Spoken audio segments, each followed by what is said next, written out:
コロアキさん、ガッツさん、ガーシーさんが最初善意で始まったのか僕は知りませんけど、最初から金だったんじゃねえのっていう人もいるので、まあ、とはいえ、善意で始まり、悪にこう、なんかいろいろ染めてしまう人っていうのもいらっしゃるよ。最近、糸引きデスマキンや HHCH 配合のグミなど危険な食品騒動が話題ですが、両方とも厚生労働省が動いているですが、今後デスマフィンとグミの製造合社はどうなってるんでしょうか。法律上は問題ないという話だと思うんですよね。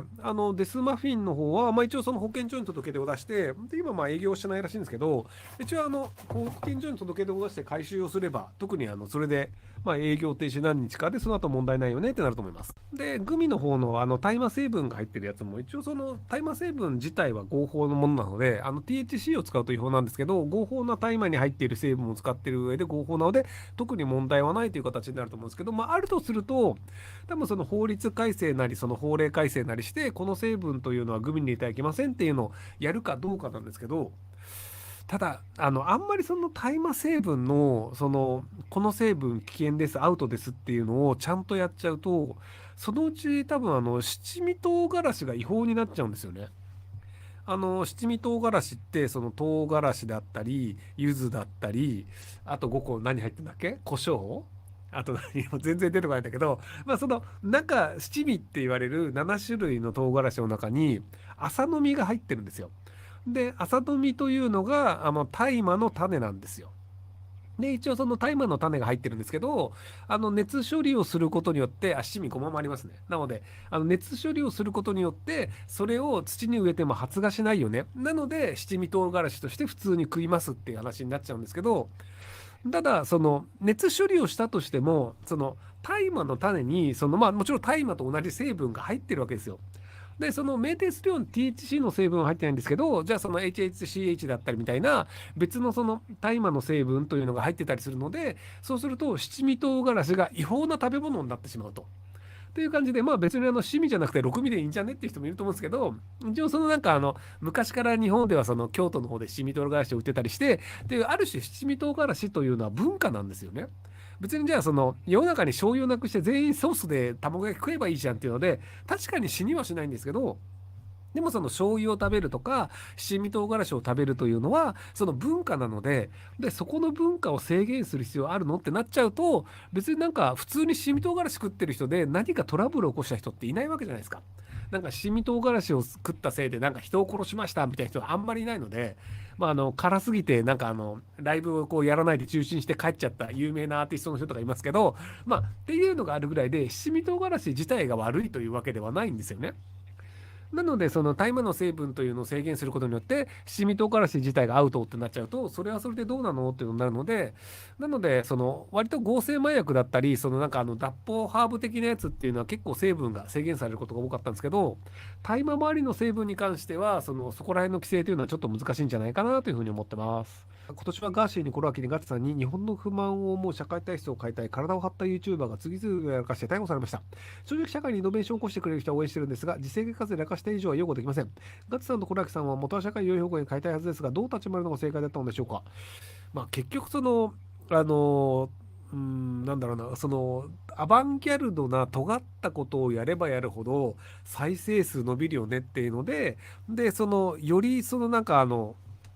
ひどいことだったり、まあ、よりやりすぎだよねって言われるようなことをやった方が回るよねというので、止めどころが分からなくなってしまうっていうのだと思うんですよね。なので、最初は社会正義で始まったんだと思うんですけど、結果としてはこの方が再生数伸びるよねとか、まあ、視聴者数増えるよねとかで、調子に乗ってやりすぎてしまうっていうパターンだと思うんですよね。たまたま今日飯食いながら重信房子さんの話をしてたんですけど、うちの彼女とまあ赤軍派と言われてる人で、その学生運動とかでやってる中で、結果としてその学生運動をやってる仲間をリンチでぶち殺したりとか、あとまあ、銀行強盗やった時も人殺しちゃったのかな。でまあその学生運動の人たちって社会を良くしようと思ってやってたんですよ。でも社会を良くしようとする中で、この敵を倒すことは社会正義の上では重要だよねというふうに考えるようになりますと。なので社会を良くするためには予算が必要です。じゃあ銀行強盗をしてその予算を取るというのは社会を良くするためには必要だよね。連合赤軍ね。っていうので逆にじゃあその社会を良くするための活動をするときに邪魔をする人がいます。この邪魔をするやつを殺した方がより社会良くなるよねと。なのでその1億人のその日本人の社会を良くするためだったら10人が死ぬんだったらそれは日本社会にとっていいよねというふうに考えるというのも元は社会を良くするというその生まれ育った社会だったり国だったりというのが良くなった方がいいよねっていう善意から始まってたりするんですよね。で、その連合赤軍バリバリ左なんですけど、なんかそのお父さんがもともと保守の活動家だったらしいんですよね、その重信房子さんの。で、なんかその親切をなんか地域になんか配ろうみたいなので、なんかその作文かなんかで賞をもらったりしたのかな、小学生の時に重信房子さんが。っていう感じで、割とその社会を良くしようというのを親もやっていて、で、それを良くするためにこうした方がいいよねっていうのを子供から思っていて、で、その結果として、その連合赤軍で人を殺すっていう事件を起こし、で、その後イスラエルに行って、イスラエルでもそのハイジャック事件を起こして人を殺すみたいなのやってたりするっていうので、なのでめちゃくちゃ悪いやつじゃんってなるんですけど、多分最初の志は社会を良くしたいっていう善意から始まってたんだと思うんですよね。で、そのコロアキさん、ガッツさん、ガーシーさんが最初全員で始まったのか僕は知りませんけど、最初から金だったんじゃねえのっていう人もいるので、とはいえ、善意で始まり、悪になんかいろいろ染めてしまう人っていうのもいらっしゃるよって話でした。はい。宝塚歌劇団の、これ、なんて読むんだろう、友愛、有愛さん、キーがいじめによって自殺をされたという説を劇団が否定してしまいますが、どうですか？何か違和感を感じませんか？運営団体としてはそんなことねえよって否定するっていうのだと思うんですけど、あとただ弁護士さんが会見によってそのいじめの証拠的なものは結構持ってるらしいので、 LINE のやり取りみたいな。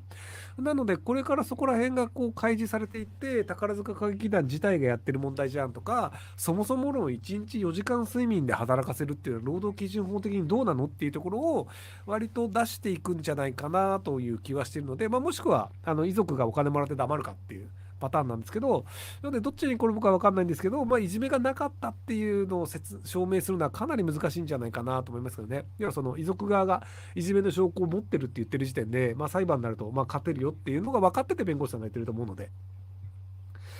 で、ジャーナリストの人とかでも、そのいじめはなかったし、本人もいじめなんてありませんって言ってるっていう、その証言もあるんですよ。で、あの、いじめられてる人がいじめがありませんというのを真に受けるというのは僕良くないと思うんですよね。